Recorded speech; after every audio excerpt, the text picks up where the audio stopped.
স্বপ্নকে মাথার মধ্যে মনে করবা যে হ্যাঁ আমার স্বপ্ন কি। মনে রাখবা তোমার সামান্য পরিমাণ গাফিলতি তোমার স্বপ্ন দেখে তোমাকে ছিটকে ফেলে দিতে পারে। তোমার স্বপ্ন দেখে তুমি যদি ছিটকে পড়ো, তুমি তোমার ফ্যামিলির জন্য কত বড় বার্ডেন হবা সেটা তুমি কল্পনা করতে পারো না। আমি দেখি অনেক স্টুডেন্ট যারা অ্যাডমিশনে চান্স পায় না, এদের অবস্থা কি হয়?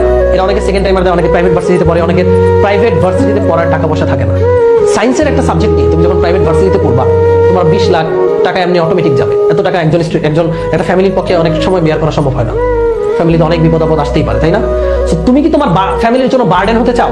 তুমি কি তোমার সোসাইটির জন্য বার্ডেন হতে চাও? নাকি উল্টা এই 20 লাখ টাকা স্টুডেন্ট থাকা অবস্থায় ইনকাম করে বাবা মার কাছে দিতে চাও যে এই নাও বাবা মা? তোমাদের আশিকুজ্জামান ভাইয়া অলরেডি গাজীপুরে একটা রিসোর্ট কিনে ফেলছে, কিন্তু সে এখনো পাশ করে বের হয় নাই। ব্যাপারটা বুঝছো? তো তুমি কি আশিকুজ্জামান ভাইয়া হবা, নাকি ওই বলদ হবা যেই বলদ প্রাইভেট ভার্সিটিতে পড়া বাপের কাছ থেকে প্রতি মাসে টাকা যাচ্ছে যে বাবা আমার হাত খরচ দাও, প্রতিদিন টাকা যাচ্ছে? কয়দিন চাইতে পারবা? কয়দিন?